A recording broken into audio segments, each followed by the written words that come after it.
Hello, welcome back to Story Nest Telugu. స్వప్న చందమామ కథల్లోకి వెళ్దామా? మనం ఎద్దనపూడి సులోచన రాణి గారి అనురాగ గంగ స్టార్ట్ చేశాం కదా. ఇప్పటి వరకు జరిగిన కథ. వ్యాపారవేత్త మహీధర్ రావు గారికి ఒక్కగానొక్క కూతురు ప్రీతి. ప్రీతి కజిన్ వసంత. తమ అంతస్తుకి అన్ని విధాలా తగిన సంబంధం చూసి ప్రీతికి పెళ్లి చేద్దామనుకుంటాడు మహీధర్ రావు గారు. ప్రీతి మహీధర్ రావు గారి ఫ్రెండ్ పినాకపాణి గారింట్లో శరత్ని చూస్తుంది. పెళ్ళయ్యాక వసంత అత్త వాళ్ళు కూడా వచ్చి ప్రీతి ఇంట్లోనే ఉంటారు. కోర్టు పని మీద కొన్ని రోజుల కోసం హైదరాబాద్ వచ్చిన శరత్ని కూడా మహీధర్ రావు గారు బలవంతం చేయడంతో మహీధర్ రావు గారి ఇంట్లోనే ఉండిపోతాడు. ఇక్కడి నుండి కథ ఇలా ముందుకు వెళ్తుంది. ప్రీతి ఆ రోజు రాత్రి డాన్స్ ప్రోగ్రాంకి వెళ్ళి పొద్దుపోయిన తర్వాత తిరిగి వచ్చింది. ప్రీతి భోజనం చేస్తూ అందరూ పడుకున్నారా అంది. వంట మనిషి అన్నాడు. మీరు చెప్పలేదని నేను అడగలేదు, నిర్వికారంగా అంటున్న వంట మనిషిని చూస్తుంటే ప్రీతికి చాచి చెంప పగలగొట్టబుద్దయింది. ఇంకోసారి అయితే అతని నిజాయితీకి మెచ్చుకునేదేమో. భోజనం పూర్తి అయిన తర్వాత లేచి వెళ్ళి వాష్ బేసిన్లో చేయి కడుక్కుంటూ శరత్ చంద్ర భోజనం చేశాడా అని అడిగింది. లేదమ్మా అన్నాడు వంట మనిషి. ఎందుకని? నేను అడగలేదు. ప్రీతి చెవున వెనక్కి తిరిగింది. అడగలేదా? ఎందుకని అడగలేరు? ఆయన భోజనం చేస్తారని మీరు నాకు చెప్పలేదుగా. ఏమిటి? నేను ప్రత్యేకంగా చెప్పాలా? ఇంట్లో ఉన్న మనిషి అన్నం తినకుండా ఏమవుతారని అనుకున్నావు? ఉదయం తినలేదు? ఉదయం తింటారని మీరు చెప్పారు, సాయంత్రం తింటారని చెప్పలేదు. మీరు చెప్పిన పని అక్షరాలా చేస్తాను అన్నట్టుగా ఉంది వాడి ధోరణి. నిన్న తిన్నారా? నిన్న కూడా పెట్టలేదు నేను. మై గాడ్, ప్రీతి నిర్ఘాంతపోతున్నట్టు చూసింది. ఇప్పుడు వెళ్ళి పెడతానులే అమ్మా, నాకు తెలియదు. ప్రీతి ముఖం చూసి భయపడుతూ అన్నాడు. హనుమయ్య, హనుమయ్య అరిచినట్టుగా పిలిచింది. హనుమయ్య పరిగెత్తుకు వచ్చాడు. ఏంటమ్మా, నువ్వు ఇంట్లో ఉండి ఏం చేస్తున్నావు? ఇంట్లో ఉన్న వాళ్ళకి భోజనం పెట్టారో లేదో కూడా కనుక్కోకుండా. ఏమైంది? ప్రీతి ముఖంలో కోపం చూసి కంగారుగా అడిగాడు. ఏమైందా?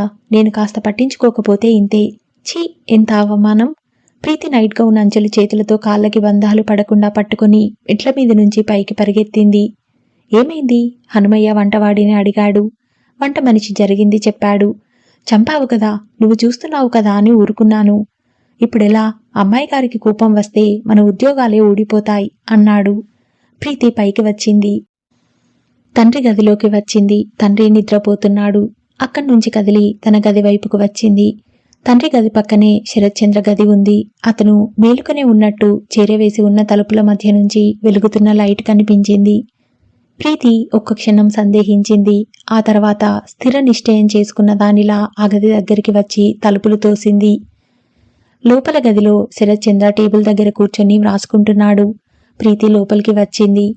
అడుగుల చప్పుడు విని అతను తల తిప్పి చూశాడు. ప్రీతిని ఒక్క నిమిషం అతను ప్రశ్నార్థకంగా చూశాడు. తదేకంగా ఏకాగ్రతతో వ్రాస్తున్న పనిలో లగ్నమైనట్టున్న మనసు వెంటనే ప్రీతిని మర్యాదగా కూర్చోమని అడగాలని కానీ లేచి ఎదురు రావాలని కానీ గుర్తుకు రాలేదు. నేను మీకు ప్రీతి జీవితంలో మొట్టమొదటిసారిగా మాటలు రాని దానిలా తడబడింది. అతను చేతిలో పెన్ అక్కడ పెట్టి లేచి వచ్చాడు. ఏమిటి? ఏమైంది? చాలా మామూలుగా అడిగాడు. మీరు భోజనం చేయలేదు కదూ అంది. చేశానే. ఎక్కడ? హోటల్లో. నిన్న ఎక్కడ చేశారు? ఆరా తీసింది. నిన్న అతను గుర్తు చేసుకున్నాడు. నిన్న ఎక్కడా చేయలేదు. ఎందుకని? ఎందుకంటే చెప్పబోతున్న అతను హఠాత్తుగా ఆగిపోయాడు. ఈ ఇంట్లో మిమ్మల్ని ఎవరూ భోజనం చేయమని అడగలేదు కదూ? అతను మాట్లాడలేదు. ఒక్క నిమిషం ప్రీతిని చూసి మర్యాద నిండిన స్వరంతో, మీరు నిలబడే ఉన్నారు, కూర్చోండి అంటూ కుర్చీ చూపించాడు. ప్రీతి కూర్చోలేదు. చూడండి, మీ విషయంలో చాలా క్షమించరాని పొరపాటే జరిగింది. నేను మిమ్మల్ని క్షమార్పణ కోరడానికి వచ్చాను. మీరా? అతను ఉలికిపాటుగా అడిగాడు. అవును, నిన్న మీరు భోజనం చేయకుండా పస్తు ఉన్నారంటే దానికి బాధ్యురాల్ని నేనే. ప్రీతి చేతిని గుండెల మీద ఆనించుకుంటూ అంది. అందుకే నేను మిమ్మల్ని మనస్ఫూర్తిగా క్షమార్పణ కోరుకుంటున్నాను. మీరు మాకు అతిథి. మీరు వద్దన్నా మేము బలవంతంగా మిమ్మల్ని మా ఇంట్లో ఉండమని అడిగాం. మా వల్ల ఇలాంటి పొరపాటు. అతను ఆ మాట ప్రీతి పెదవుల నుండి విడవడగానే చెయ్యి ఎత్తి సున్నితంగా వారిస్తూ, ప్లీజ్ ఇంకా ఆ మాట అనకండి. జరిగిన దానికి నేనేమీ అనుకోలేదు. మీరు అనుకోని వ్యక్తి కాబట్టే నా పొరపాటు రెట్టింపు అయిన వ్యధగా ఉంటుంది. మీరు నన్ను మన్నించాలి. శరత్చంద్ర తెచ్చిపెట్టుకున్న కోపంతో చూపుడు వేలు చూపిస్తూ, ఇంకోసారి మీరు ఆ మాట ఉచ్చరిస్తే నేను నిజంగా కోపం తెచ్చుకుంటాను. ఇందులో మీరు అంతగా బాధపడాల్సిందేమీ లేదు. పొరపాట్లు ఎవరికైనా జరుగుతాయి. అందులో ఇంటి నిండా బంధువులున్నారు. రేపటి నుంచి మీరు వచ్చే వరకు నేను భోజనం చేయను. అతను నవ్వాడు. నవ్వినప్పుడు అతని పలువరస ఎంత అందంగా ఉంటుందో, ఆ నవ్వు అతని కళ్ళలో ఎంత కాంతిని తెప్పిస్తుందో ప్రీతి మొదటిసారిగా గమనించింది. అంత పెద్ద శిక్ష మీకు మీరు వేసుకోవాల్సినంత పొరపాటేం జరగలేదు. నేను ఒక టైంకి ఇంటికి రాను. ప్రీతి సగర్వంగా గడ్డం పైకెత్తి అంది. నా దృష్టిలో తప్పు చేసిన ఏ వ్యక్తి అయినా శిక్ష అనుభవించి తీరాల్సిందే. నా వల్ల పొరపాటు జరిగింది. దానికి నాకు నేనే దండన విధించుకుంటాను. బాగుంది.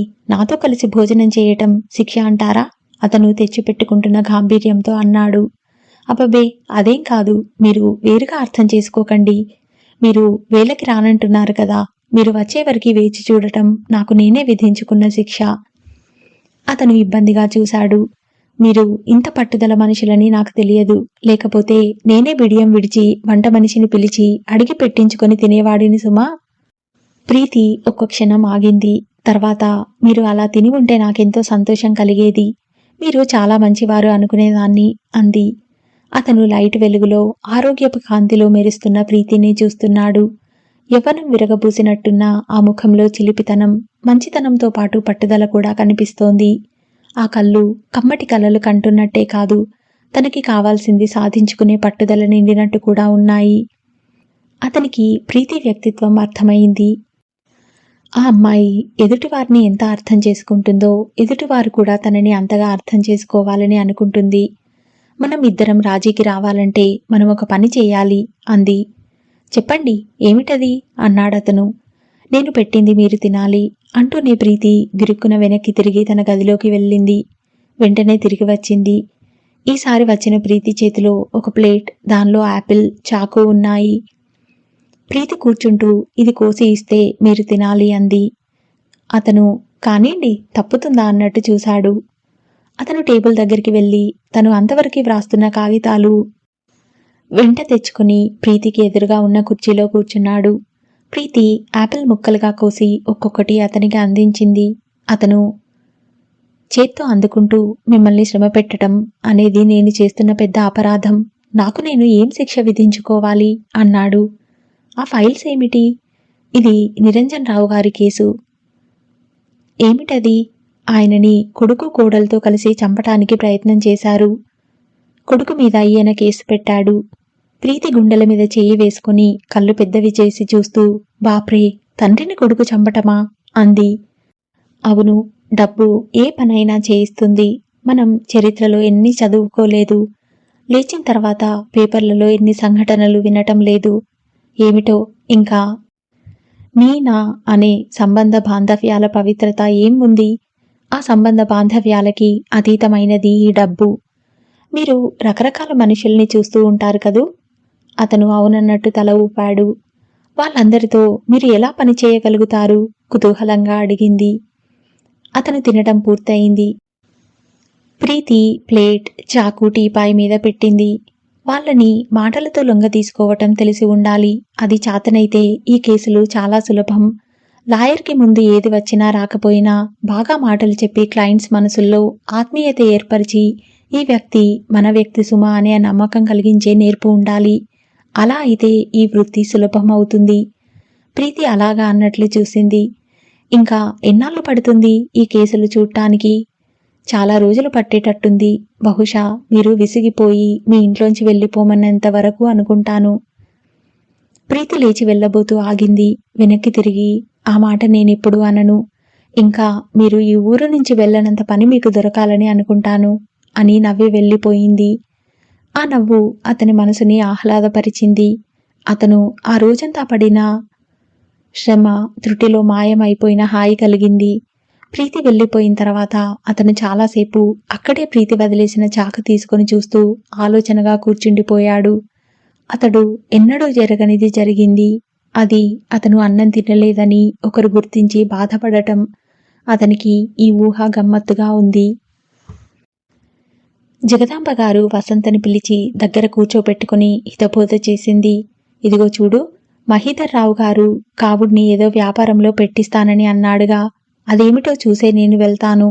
నువ్వు అలా మరీ మూగముద్దులా వాళ్ళ వెంట తిరగకు.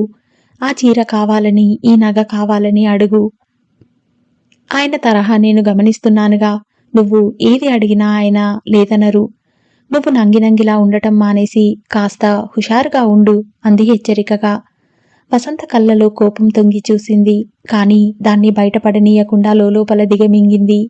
ఈవిడ ఎప్పుడూ ఇంతే. కాస్త టైం దొరికితే వృధా పోనీయకుండా మహీధర్రావు గారి నుంచి డబ్బు ఎలా గుంజడమా అని లెక్చర్లు ఇస్తూ ఉంటుంది. ఈ మాటలు వింటుంటే వసంత ప్రాణం రెపరెపలాడిపోతూ ఉంటుంది. ఎక్కడ ఏ నౌకరు విని ప్రీతికి కాని మహీధర్రావు గారికి కాని చెప్పేస్తారేమోనని భయాందోళనలు కలుగుతాయి. వసంతకి అత్తగారిని చూసిన కొద్దీ ఒకటి అర్థం కాసాగింది. ఈవిడ ఆశకి అంతులేదు. పరాయి సొమ్ము తినటానికి, పొందాలని అనుకోవటానికి వెరపు కాని బిడియం కాని లేవు. డబ్బు అంటే ఆవిడకి విపరీతమైన ఆపేక్ష. ప్రీతి ఇలాంటి వాళ్ళని గొంగలి పురుగుని చూసినట్టు ఏవగించుకుంటుంది. అది ఆమెకి తెలియదు. ఈ అతివాగుడుతనంతో ఉన్న సుఖం కూడా పోగొట్టుకుంటుంది అనిపించసాగింది. అసలు ఆవిడ ధోరణేమిటో వసంతకి అంతుబట్టనే పట్టదు. పెళ్లి అయిన క్షణం నుంచి ప్రీతిని మహీధర్రావు గారిని పరాయి వాళ్ళని చూసినట్టు చూడమంటుంది, తనని ప్రోత్సహిస్తుంది. వసంతకి ఇది వింటుంటే ఒళ్ళు మండుతుంది. తన పెళ్లి అయితే వాళ్ళు ఒక్కసారిగా పరాయి వాళ్ళు అయిపోతారా? ఆవిడ ఎప్పుడు వెళ్ళిపోతుందా అని ఎదురు చూస్తోంది. వసంత కొన్నాళ్ళు ఆవిడ తనకి ఒంట్లో బాగాలేదని వంకపెట్టింది. మరికొన్నాళ్ళు కొడుక్కి తన పట్ల బెంగ అంది. ఇప్పుడు ఇక మా వాడినేదో వ్యాపారంలో పెడతాడని అంటున్నారుగా, అదేదో చూసి వెళ్తాను. మళ్ళీ మళ్ళీ రావాలంటే విధవ బస్సులకి బోలెడంత డబ్బు పోయాలి అంది. వసంతకి నీరసం వచ్చేసింది. ప్రీతికి కూడా ఆవిడ ఉన్నందువల్ల ఏమీ ఇబ్బంది లేదు. గొడవంతా ఆవిడ వాగుడు వల్లనే. ఎంత చెప్పినా ఒక్క క్షణం ఊరుకోదు. ప్రీతిని మహీధర్రావు గారు మాట్లాడనీయరు. చూడమ్మా, బంధువుల దగ్గర ఎప్పుడూ తొందరపడి మాట్లాడకూడదు. ఒక్కనాటి మాట కలకాలం ఉండిపోతుంది. కామేశ్వరరావుని మన ఫార్మస్యూటికల్ కంపెనీలో మేనేజర్గా అపాయింట్ చేస్తున్నాను. ఆవిడ ఎలాగూ కొడుకుని వదిలి వెళ్ళదు. ఆ సంగతి నాకు బాగా తెలిసింది. వాళ్ళకి వేరే ఇల్లు ఏర్పాటు చేసి పంపేద్దాం. ఈ 4 రోజులు నువ్వు నాకోసమైనా ఓపిక పట్టాలి అన్నారు. సరే డాడీ అంది. ఆ సాయంత్రం ప్రీతి కిందకి దిగి వస్తోంది. క్రింద హాల్లో శరత్చంద్ర కూర్చొని పేపర్ చూస్తున్నాడు. జగదాంబ అక్కడ కూర్చుంది. ఆవిడ అతన్ని, నువ్వు ఇక్కడ ఇంకా ఎన్నాళ్ళుంటావు బాబు అని అడిగింది. తెలియదండి అన్నాడతను. ఎన్నాళ్ళుంటే ఏంలే, నీకేమైనా ఇబ్బందా ఏమన్నానా? మహీధర్రావు గారు నిన్ను నెత్తిమీద పెట్టుకుంటారు. ప్రీతి కిందికి దిగి వచ్చింది. ఏం పిన్నిగారు అంది. ప్రీతిని చూడగానే ఆవిడ ముఖంలో రంగులు మారాయి. ఏం లేదమ్మా, అబ్బాయి మెడ్రాస్ ఎప్పుడు వెళ్తాడో కనుక్కుంటున్నాను. ఏం, అక్కడ మీకేమైనా పని ఉందా? మీరేమైనా వెళ్ళాలా? అబ్బే లేదు, ఊరికనే అడిగాను. మీరు ఊరికే అంటారు కాబట్టి ప్రశ్నలు వేస్తుంటారు.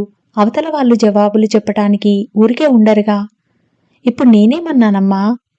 మీరు అనవసరంగా చాలా మాటలు అంటుంటారు. కాస్త మాటలు తగ్గించుకుంటే మంచిది. ఇంతలో ఫోన్ వచ్చింది. ప్రీతి ఫోన్ తీసింది. శరత్చంద్రకిస్తూ మీకే ఫోన్ అంది.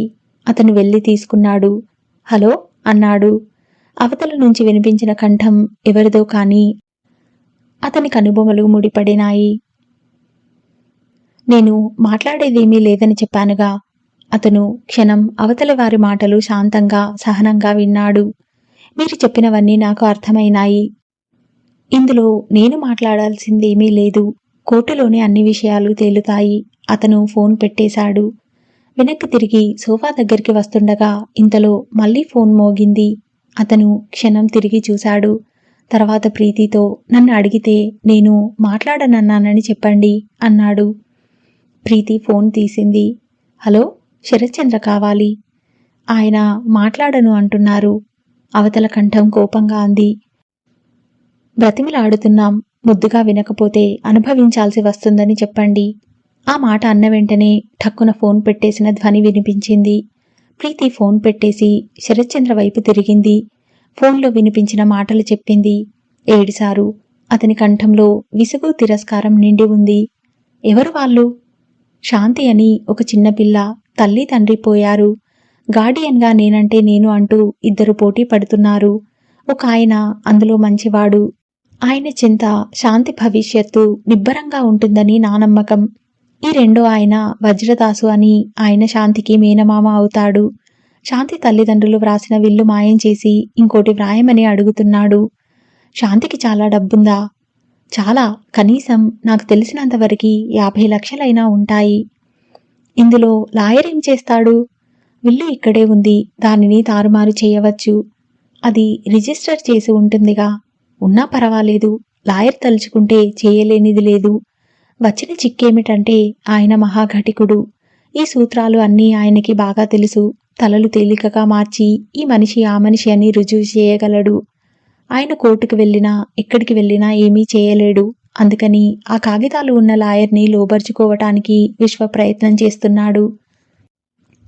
సీరియస్గా వింటున్న ప్రీతికి ఒక్కసారిగా శరీరం జలధరించింది. ఏమైంది? ఆ గగుర్పాటు చూస్తూ అడిగాడు.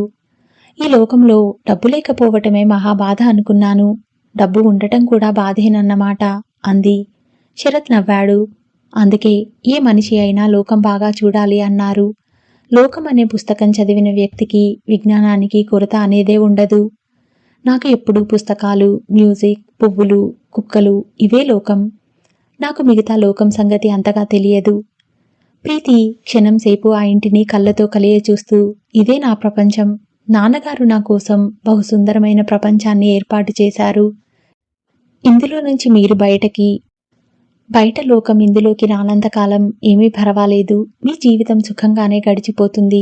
మీరు రాజారాణిలాగానే ఉంటారు అన్నాడు నవ్వుతూ. ఆ రాత్రి మహీధర్రావు గారు భోజనం టేబుల్ దగ్గర కామేశ్వరరావుతో మీకోసం ఇల్లు చూశాను. అది కంపెనీకి దగ్గరగా ఉంటుంది. 2 నిమిషాలు కాలినడకతో సరిపోతుంది. రేపు మీరు అందులోకి మారుతున్నారు అన్నాడు. అన్నం తింటున్న జగదాంబ ఆశ్చర్యపోయినట్టు తల ఎత్తింది. మళ్ళీ వేరే ఇల్లు ఎందుకు అన్నగారు? అదో అద్దెదండగా అంది. కాదేలేమ్మా, ఎవరి ఇల్లు వారికి ఉంటే మంచిది. మీకు ఇబ్బంది ఉండదు. స్వతంత్రంగా ఉంటుంది. నేను ఆలోచించే ఈ పని చేశాను అన్నారు. ప్రీతికి తండ్రి చేసిన నిర్ణయం చాలా నచ్చింది. జగదాంబ గారు మర్నాడు సామాను సర్దుతూ రొసరొసలాడింది. మనం ఇక్కడ ఉంటే వాళ్ళకే మడ్డం. అంటే వాళ్ళతో కలిసి ఉండే అర్హత లేదని మనకి చెప్పటమా? ఈ లంకంత ఇల్లుని తండ్రి కూతుళ్ళు ఏం చేసుకుంటారు? అసలు ఒంటికాయ సొంటి కొమ్ములా ఉండేవారికి వేరే వాళ్ళ పొడగిట్టదులే. వాళ్ళకి మనం అంటే ఇష్టం లేదు. ఆ సంగతి మన మొహం మీద కొట్టినట్టు చేశారు. ఏదో మనవాళ్లే కదా అని నేను ఆపేక్ష పడ్డాను. అంతేకాని నేనేమైనా దేవిరి కొట్టుదాన్నా? అసలు ఇదంతా వాళ్ళకి పుట్టిన ఆలోచన అయి ఉండదు. అదిగో వాడు చేరాడుగా ఆ శరత్చంద్ర. ఆ పిల్లల్ని మెల్లగా వల్లో వేసుకుంటున్నాడు. ఊరు పేరు లేని ఆ పరాయివాడు ఇంట్లో ఉంటే బాగానే ఉంది. వాడు ఆ పిల్లని పెళ్లిలోకి దించకపోతే నా చెవి కోయించుకుంటాను. అత్తయ్య ఊరుకోండి, నౌకర్లు వింటారు అంది వసంత భయంగా.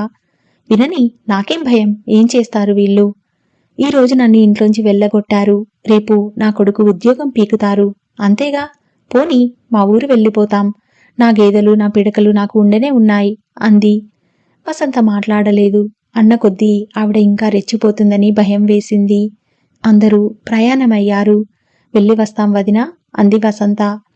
అప్పుడప్పుడు వస్తుండు అంది ప్రీతి. ప్రీతికి మధ్యాహ్నం నుంచి చాలా కోపంగా ఉంది. జగదాంబ గారిని చూస్తే భల్లున పగిలే అగ్నిపర్వతంలా ఉంది. ఉదయం సామాను సర్దుతూ ఆవిడ శరత్చంద్రుని గురించి వాగిన వాగుడు అంతా పనికుర్రాడు తూచా తప్పకుండా ప్రీతికి చెప్పాడు. అప్పుడే వెళ్ళి 4 దులపాలని అనుకుంది. కానీ తమాయించుకుంది. ఈరోజు వాళ్ళు వెళ్ళిపోతున్నారు. వెళ్లే ముందు అనవసరంగా గొడవ ఎందుకు అనిపించింది. జగదాంబ గారు ఏ రగడ చేద్దామా అని ఎదురు చూస్తోంది. ఆవిడతో ఘర్షణ నౌకర్ల ముందు చిన్నతనంగా ఉంటుంది. ఏమ్మా, నువ్వు మమ్మల్ని చూడటానికి రాకూడదా? దానిని రమ్మంటున్నావు? నువ్వు వస్తేనే అది వస్తుంది. నీకు బోలెడంత డబ్బు ఉండవచ్చు. కానీ మేం కూడా గతిలేని వాళ్ళం కాదని గుర్తుపెట్టుకో. ఆవిడ ఇంకేదో అనబోతుంటే వసంత ఊరుకోండి అత్తయ్య, నా ఇష్టమైతే నేను వస్తానులేండి అంది.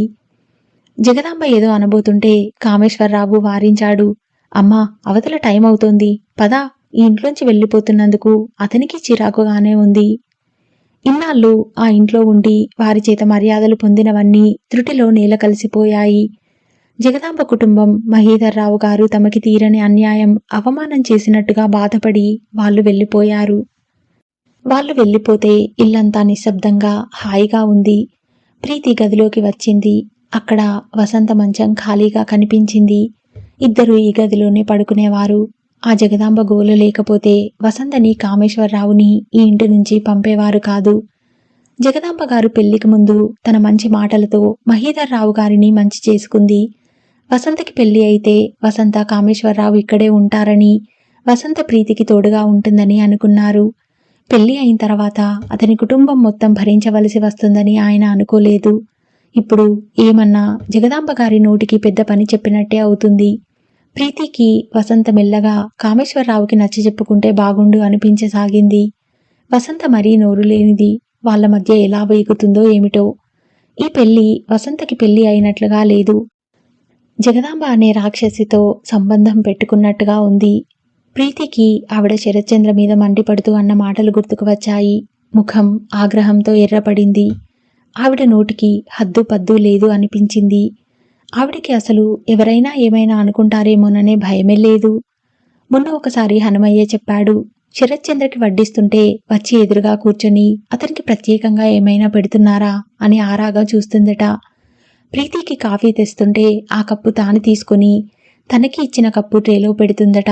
అంటే ఇచ్చే కాఫీలో ఏమైనా తేడా ఉంటుందేమోనని ఆవిడ అనుమానం. ఆవిడ వరస చూస్తే వీళ్ల మీద నమ్మకం ఉన్నట్టు లేదు. అలాగని చిరాకు పడి వెళ్ళిపోను వెళ్ళదు. ప్రీతి అంత క్రితమే తండ్రితో కలిసి వెళ్లి వసంత కోసం తీసుకున్న ఇల్లు చూసి వచ్చింది. 2 పడక గదులు, విశాలంగా ఉన్న ఇల్లు అది. అధునాతనంగా వసతిగా ఉంది. మహీధర్రావు గారు వసంతకి ఏ లోటు ఉండకూడదని ఫర్నిచర్, వంట సామాగ్రితో సహా అన్నీ ఇచ్చారు. ఆ ఏర్పాటు చూస్తే కన్న కూతురికి వసతి చూసినట్టే ఉంది. అయినా జగదాంబ గారికి ఆ ఇల్లు ఇష్టం లేదు. ఆవిడకి వేరే ఎక్కడో ఉండడం అనేది సుతరాము గిట్టటం లేదు. ఎందుకంటే అక్కడికి వెళితే మళ్ళీ తాను వంట చేయాలి, ఇంటి పనులు చూసుకోవాలి. ప్రీతికి ఈ విషయం బాగానే అర్థమైంది. ఈ పెళ్లి మూలంగా వసంత తనకి దూరం అవటం ప్రీతికి బాధాకరంగానే ఉంది. ఆవిడ గయ్యాలితనం భరించే కంటే వసంతని దూరంగా ఉంచి ఆ బాధ భరించటమే నయంగా తోచింది. వసంత పెళ్లి అయి నెల రోజులు తిరగకముందే ఆ పెళ్లి తాము చేసిన పెద్ద పొరపాటు అని మహీధర్రావు గారికి, ప్రీతికి తెలిసిపోయింది. ప్రీతి డ్రాయింగ్ రూంలో ఫ్లవర్ వేజ్లో పూలు అమరుస్తోంది. ఇంటి పనులన్నీ నౌకర్లు చూసినా ఇలాంటి చిన్న చిన్న అలంకరణలు తానే స్వయంగా చేయటం ప్రీతికి చాలా ఇష్టం. ఇంతలో అడుగుల శబ్దం వినిపించింది. ప్రీతి తలెత్తి చూసింది. ఎదురుగా బట్టతలతో నల్లగా పొట్టిగా కుదించిన ధాన్యపు బస్తాలా ఉన్న ఒక వ్యక్తి లోపలికి వస్తూ కనిపించాడు. అతను ప్రీతిని క్షణం సేపు చూసి ఆగాడు. ఎవరు కావాలి అంది. తండ్రి కోసం పలు రకాల మనుషులు వస్తుండటం అలవాటే. శరత్చంద్ర ఉన్నాడా? సన్నటి కంఠంతో అడిగాడు. అతను మనిషి మొరుటుగా లావుగా ఉన్నాడు. కంఠమేమో సన్నగా ఉంది. ఆ శరీరానికి ఆ కంఠానికి అతకనట్టుగా ఉంది. ఉన్నారు, ఒక్కసారి పిలవండి. ఆ అడగటంలో మన్నన లేదు, అధికారం ఉంది. ప్రీతి ఆ గదిలోంచి వచ్చే ముందు ఒక్కసారి అతన్ని నఖశిఖ పర్యంతం చిరాకుగా చూసింది. ప్రీతి అక్కడి నుంచి బయటికి వచ్చేసరికి పైన మెట్ల మీద నుంచి దిగి వస్తూ హనుమయ్య కనిపించాడు. అతని చేతిలో ఒక ఎలుక ఉంది. దాని తోక పుచ్చుకొని పడవఖానా వంట ఇంట్లో చేరి నువ్వు నన్ను తిప్పలు పెడతావుటే అని దాంతో మాట్లాడుతున్నాడు. హనుమయ్య, శరత్ గారితో ఎవరో వచ్చారని చెప్పు అంది. అలాగే ఎలుకని పుచ్చుకొని లోపలికి వెళ్ళాడు. కొద్దిసేపు అయిన తర్వాత శరత్చంద్ర కిందికి దిగి వచ్చాడు. ప్రీతి పక్క గదిలో తండ్రి ఆఫీస్ రూంలో సోఫాలని, కవర్లని పనికురాడి సాయంతో మారుస్తోంది. అవతల డ్రాయింగ్ రూంలోంచి మాటలు సుస్పష్టంగా వినిపిస్తున్నాయి. Good morning. వచ్చిన లావాటి అతని కంఠం కీచుగా వినిపించింది. మీరెవరు? నా పేరు భుజంగరావు. మీతో మాట్లాడాలని వచ్చాను. చెప్పండి. శరత్చంద్ర కంఠం కరుకుగా మాటని త్రుంచినట్టుగా ఉంది. ఇక్కడ కంటే ఇంకెక్కడైనా అలా బజారుకో ఏ హోటల్కైనా భుజంగం నసిగాడు. ఇక్కడేం అభ్యంతరం ఉండదు. మీరు చెప్పవచ్చు. ఏం కావాలి? మా సేఠ్ మిమ్మల్ని కలవమన్నారు. ఏ సేఠ్? చిదంబరం గారు. ఓహో, ఆ కంఠం ఆ వ్యక్తి బాగా తెలిసినట్టుగా ఉంది. నేను ఫోన్లో మాట్లాడానుగా, మళ్ళీ ఏమిటట? ఈసారి శరత్చంద్ర కంఠం చాలా చిరాకుగా ధ్వనిస్తోంది. అంతలోనే మళ్ళీ ఏమిటిది గద్దించినట్టుగా వినిపించింది. సేఠ్ తమకి ఇమ్మన్నారు. ఇప్పటికి ఈ 50,000 ఉంచండి. కేసు మీరు వదిలేస్తే ఇంకో 1,00,000 ముట్ట చెబుతామన్నారు. మీరు డబ్బు ఎక్కడ ఎప్పుడు ఎలా ఇమ్మంటే అలా. ముందు ఆ డబ్బు అక్కడి నుండి తీ. ఆ కంఠంలో పొంగి వస్తున్న కోపం కనిపిస్తోంది. సేఠ్ అన్నారు. నేను చెప్పింది వినిపించిందా? డబ్బు ఇంకా కావాలంటే షటప్, ఇంక వెళ్ళు. ఇలాంటి వెర్రిముర్రి ప్రయత్నాలు చేయవద్దని చెప్పు. వెళ్ళు. అది కాదు. వెళ్ళమన్నానా? ఇంక నేను మాట్లాడేది లేదు. ఆ కాగితం నేను చూపించేది లేదు. వెళ్ళు. డబ్బు రూపంగానే కాకుండా ఇంకే రూపంగానైనా కావాలంటే అతను నసిగాడు. గెటౌట్. సహనం కోల్పోయినట్టు బిగ్గరగా అరిచాడు. మాటలు మీరకండి, తర్వాత పశ్చాత్తాపపడాల్సి వస్తుంది. మీలాంటి వాళ్ళని చాలామందిని చూశాం. అతని మాటలో మర్యాద, అర్థింపు పోయి తిరస్కారం, అవమానం పెళ్ళుబుకినాయి. మర్యాదగా వెళ్ళు. శరత్చంద్ర కంఠంలో బిగబట్టిన ఆవేశం కనిపిస్తోంది. అతను వెళ్ళిపోయిన ధ్వని వినిపించింది. ప్రీతికి అక్కడ తను ఉన్నట్టుగా, ఆ సంభాషణ అంతా విన్నట్టుగా తన ఉనికిని తెలియచేయాలా వద్దా అనే సంశయం కలిగింది. ఇంతలో శరత్చంద్రే అక్కడికి వచ్చాడు. అతను సరాసరి వచ్చి అక్కడ టీపాయ్ మీద ఉన్న పేపర్ తీసుకుని వెళ్ళిపోబోతూ కిటికీకి పరదాలు ఎక్కిస్తున్న ప్రీతిని చూశాడు. ప్రీతి అతను చూడగానే నవ్వింది. అతను కూడా నవ్వాడు. అతని ముఖంలో ఇప్పుడు కాస్త కూడా చిరాకు లేదు. ఆ కళ్ళు ప్రశాంతంగా ఎప్పటిలాగానే ఉన్నాయి. మీరు ఇక్కడే ఉన్నారా? అన్నాడు. అవును, మీ కేకలు కూడా విన్నాను. ఎవరతను? నేను ఒక కేసు చూస్తున్నాను. నుస్రత్ బేగం అని ఒక పెద్దావిడ. పాపం, ఆవిడ కొడుకులు కూతుళ్ళు అమెరికాలో ఉంటారు. ఆవిడకి వజ్రాలు పచ్చలు పొదిగిన నగలున్నాయి. అవి దాదాపు 80 లక్షలు చేస్తాయి. బ్యాంకు లాకర్లో దాచింది. నగలు నగలుగానే ఉన్నాయి. ఒకసారి అవి తీసుకుని అవసరానికి అందులో ఒకటి అమ్మబోయింది. అవి నకిలీ నగలని, అవన్నీ ఇమిటేషన్ రాళ్ళు అని తేలింది. ఆవిడ బ్యాంకు వారిపైన కేసు పెట్టింది. ఆచూకీ తీస్తే మేనేజరు లాకర్లు తీసే క్లర్కుతో కుమ్మక్కయి వాటిని కాజేసి, వాటిని ఫోటోలు తీయించి, నకిలీ వాటిని చేయించి అసలువి కాజేసి వాటిని వీటి స్థానంలో ఉంచాడని తేలుతుంది. నుస్రత్ బేగం కేసు నేను వకాల్తా తీసుకున్నాను. ఆవిడ దగ్గర ఈ నగలు ఎంత బంగారంతో, ఎంత ఖరీదైన పచ్చలు డైమండ్స్తో ఎవరి దగ్గర చేయించిందో నిజాం నాటి కాగితం ఒకటి ఉంది. అది ఆమెకి పెద్ద ఆధారం. ఆ కాగితం వీళ్ళు కొనేయాలని, దానికోసం ఎన్ని తిప్పలో పడుతున్నారు. ఆ కాగితం కోసం ఆవిడ ఇంట్లో పని మనిషి చేత దొంగతనం కూడా చేయించారు. చివరికి నా దగ్గర ఉందని ఎలా తెలిసిందో తెలిసింది. నా వెంట పడ్డారు. నిన్న ఆయన ఫోన్ చేశాడు. నేను ఇందులో మాట్లాడేదేమీ లేదని చెప్పాను. ఈరోజు మనిషికి డబ్బిచ్చి పంపించాడు. ఇక్కడితో వదలరు. ఈ కేసు తీర్పు చెప్పేవరకి నన్ను వెంటాడుతూనే ఉంటారు.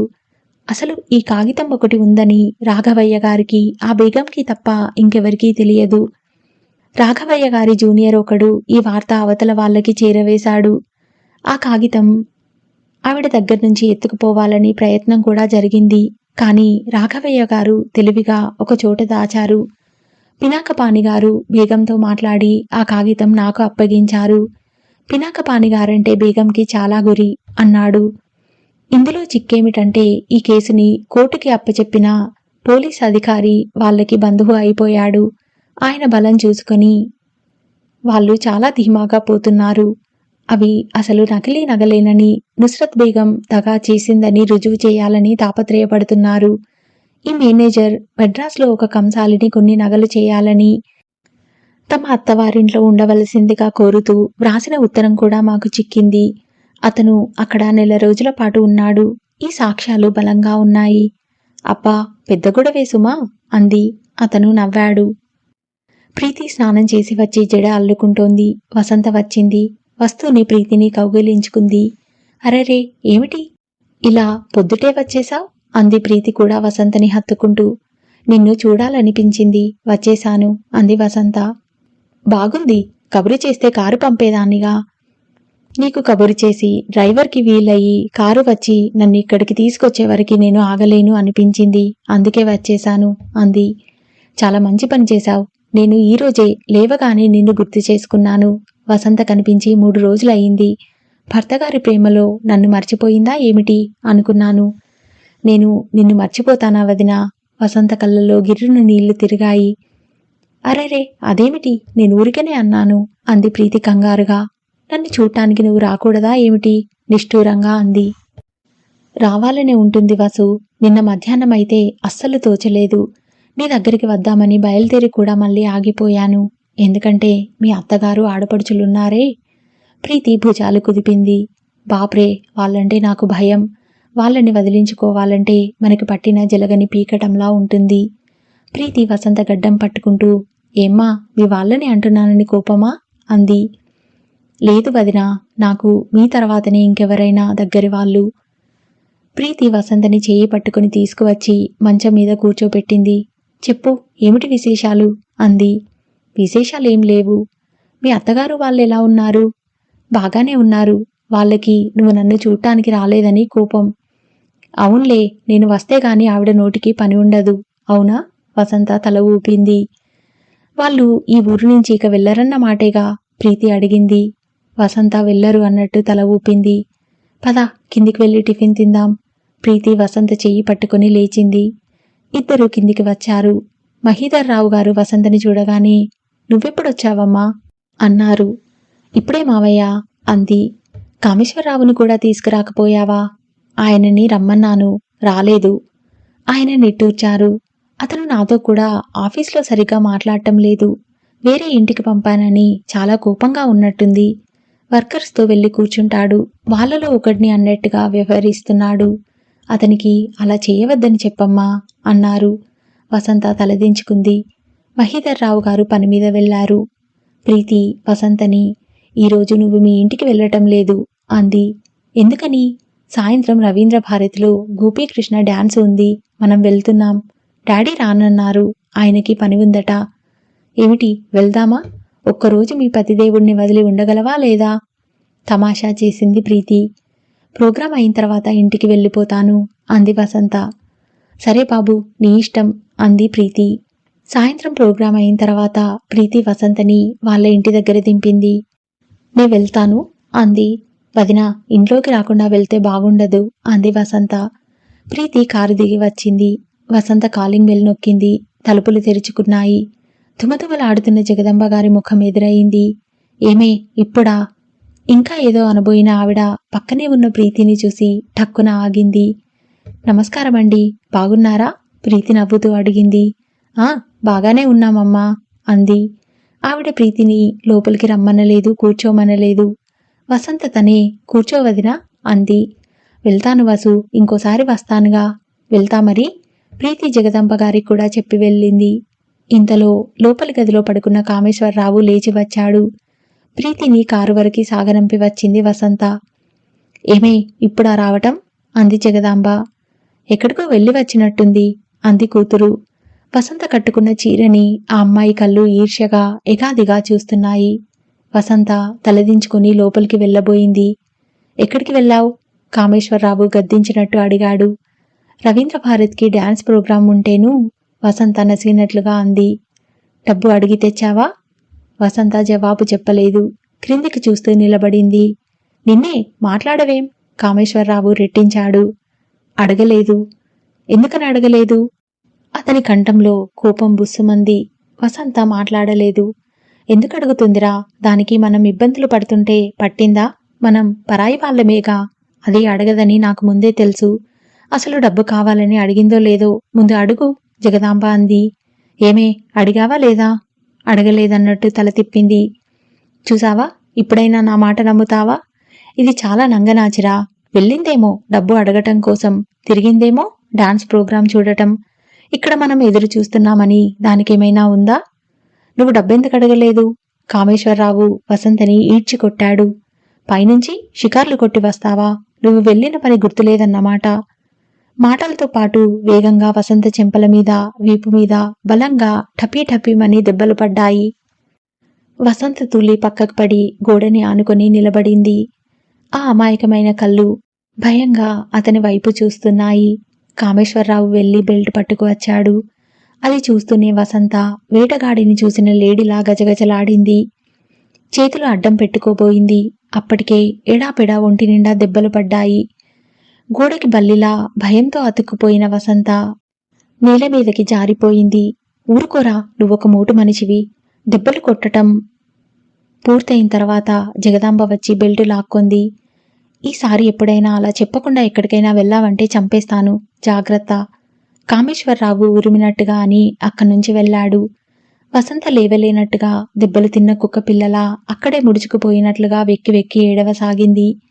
వసంతకి ఆ క్షణంలో ఒంటికి తగిలిన దెబ్బలే కాదు, వాళ్ళ ప్రవర్తన, ఆ కుట్టటం అనే అనుభవంతో మనసు కూడా గాయపడింది. వసంతకి నా అనేవాళ్లు లేకపోయినా మహీధర్రావు గారి పెంపకంలో ప్రీతితో పాటు సమానంగా అపురూపంగా పెరిగింది. ఎవరైనా తిట్టటం కానీ కుట్టటం కానీ అలవాటు లేనేలేవు. వీళ్ళు వసంత ఇక్కడికి వచ్చినప్పటినుంచి సూటిపోటిగా ఏదో ఒకటి అంటూనే ఉన్నారు. వసంతకి వాళ్ల ధోరణి అర్థమైంది. ఏదో ఒక సాకుతో మహీధర్రావు గారి దగ్గర డబ్బు గుంజాలి, దానికి తనని పావుగా వాడుకుంటున్నారు. లేని బాధలు చెప్పి ఆయనని డబ్బు అడిగి తీసుకురమ్మంటారు. వసంతకి అది చేత కావటం లేదు. వసంతకి ఎప్పుడైనా నోరు విడిచి ఇది నాకు కావాలి అని అడగటం అలవాటు లేదు. తను అడగకుండా ఆయనే ఇస్తారు. ఏదైనా ఎవరినైనా అడగాలంటే వసంతకి ప్రాణం మీదకి వచ్చినట్టుగా ఉంటుంది. మహీధర్రావు గారి ముందు అబద్ధాలు చెప్పి డబ్బు అడగటం అనేది వసంత వల్ల కాని పని. వాళ్ళు పోట్లాడతారని వసంతకి తెలుసు. అయినా సరే వాళ్ళ ముందు డబ్బు అడిగే కంటే వీళ్ల చేత ఈ బాధలు పడటమే నయమనుకుంది. ప్రీతి ఎంతో హుషారుగా ఇంటికి వచ్చింది. చేతిలో బ్యాగ్ టేబుల్ మీద పడేసి జడలో పూలు తీసి పక్కన పెడుతున్న ప్రీతి ఒక్క నిమిషం ఆగిపోయింది. అక్కడ టేబుల్ మీద ఒక కవర్ కనిపించింది. ప్రీతి, ఏమిటిది అన్నట్టుగా వచ్చి అది తీసింది. కవర్ తెరిచే ఉంది. అందులో 800 రూపాయల నోట్లు ఉన్నాయి. ఆ డబ్బు చూడగానే ప్రీతి కనుబొమ్మలు ముడిపడినాయి. ఆ డబ్బుతో పాటు ఒక కాగితం కూడా ఉంది. అది శరత్ చంద్ర వ్రాసింది. అందులో ఇలా ఉంది: ప్రీతి, నేను ఈ ఊరు వచ్చిన తర్వాత నాకు వచ్చిన మొదటి సంపాదన ఇది. నేను ఇక్కడికి వచ్చినప్పటి నుంచి మీ ఇంట్లోనే ఉన్నాను. నేను ఉండటానికి కానీ తినటానికి కానీ నేను ఒక్క రూపాయి కూడా ఖర్చు చేయలేదు. నా ఈ మొదటి సంపాదన ఇక్కడ పెడుతున్నాను. నా యందు అభిమానం ఉంచి ఇది స్వీకరించవలసిందిగా అర్థిస్తున్నాను. ప్రీతి, ఈ డబ్బు ఏ కేసుకు వచ్చిందో తెలుసా? ఒక స్కూల్లో హెడ్ మాస్టర్ పిల్లలకి మధ్యాహ్నం వేళ పెట్టాల్సిన భోజనం పెట్టకుండా ఆ డబ్బు కాజేస్తున్నాడని ఆ స్కూల్ ప్యూన్ ఆయన మీద కేసు పెట్టాడు. మిగతా ఆయాలు, ప్యూన్లు అతనికి వత్తాసు వచ్చారు. నేను ఆ కేసు తీసుకున్నాను, వాదించాను, కేసు గెలిచాను. కొన్ని కేసులు చిన్నవిగా, డబ్బు రాబడి తక్కువగా అనిపిస్తాయి. కానీ వాటిని గెలిచినప్పటి తృప్తి అనిర్వచనీయంగా ఉంటుంది. అలా నేను భావించే కేసుల్లో ఇది ఒకటి. కేసు గెలిచినందుకు వాళ్ళంతా కలిసి నాకు డబ్బు ఇవ్వటానికి వచ్చారు. నేను తీసుకోనని అన్నాను. ఎందుకంటే డబ్బు బాగా ఉన్న వాళ్ళ దగ్గర మేము ఎలాగూ ఇంత శాతం చొప్పున నిర్మోహమాటంగా తీసుకుంటూనే ఉంటాం. ఇక్కడ వీళ్ళు డబ్బు లేని వాళ్ళైనా నిజాయితీ కోసం ధైర్యంగా నిలబడి పోరాడారు. అదే నాకు చాలా సంతోషం అనిపిస్తోంది. ఒక నిజాయితీ నిండిన పనిలో నేను వారికి తోడ్పడ్డాను అనే తృప్తి నాకు చెప్పలేని ఫీజుగా భావిస్తాను. కానీ వాళ్ళు వినలేదు. మీరు తీసుకొని తీరాలి అంటూ ఈ డబ్బు బలవంతంగా ఇచ్చి వెళ్లారు. నేను తిరస్కరించటానికి అవకాశం లేకుండా చేశారు. పినాకపాణి గారి ప్రమేయం లేకుండా నేను నాకుగా తీసుకున్న కేసు ఇది. ఆయనకి ఇలాంటి చిన్న కేసులు తీసుకోవటం నచ్చదు. ఏ మనిషి అయినా ఏ వృత్తిలోనైనా తక్కువ శ్రమతో ఎక్కువ లాభం పొందాలి అనే వాదన ఆయనది. నేను రాబడి కంటే ఆ చేసిన పనిలో మనకి ఎంత తృప్తి, ఆనందం కలిగాయి అని ఆలోచిస్తాను. ప్రీతి, ఈ డబ్బు పెట్టి మీకు ఏదైనా కొనివ్వాలని అనుకున్నాను. నేనంతా బజార్లు తిరిగాను. కానీ ఏది కొనబోయినా అది మీకు ఇవ్వదగిన బహుమతిగా నాకు కనిపించలేదు. అందుకే డబ్బుగానే మీకు ఇచ్చేస్తున్నాను. నా ఈ చనువుకి మీరు మన్నించాలి. మీరు నన్ను అపార్థం చేసుకోవద్దు. మీకు నేను చాలా రుణపడి ఉన్నాను. నా మీద మీరు కోపం తెచ్చుకోరనే చాలా ధైర్యంగా ఉన్నాను. శరత్ చంద్ర. ప్రీతి ఆ ఉత్తరం తీసుకువచ్చి మంచం మీద కూర్చొని మరోసారి చదువుకుంది. ఈ చిన్న ఉత్తరంలో అతని మనసు సుస్పష్టంగా కనిపిస్తోంది. అతని మొహమాటం, డబ్బు ఇవ్వాలనే ఆరాటం, మళ్ళీ ఏమనుకుంటారనే సంకోచం ప్రీతికి బాగానే అర్థమైనాయి. ప్రీతి లేచి ఉత్తరాన్ని, డబ్బుని కవర్లో పెట్టి భద్రంగా తీసుకువెళ్లి తన బీరువాలో దాచుకుంది. వసంత, ప్రీతిల జీవితాల్లో ఇంకా ముందు ముందు ఏం జరగబోతుందో నెక్స్ట్ పార్ట్లో విందాం. మీరు మొదటిసారిగా నా నవలలు వింటుంటే తప్పకుండా సబ్స్క్రైబ్ చేయండి. నచ్చితే షేర్ చేయండి, లైక్ చేయండి. Thank you.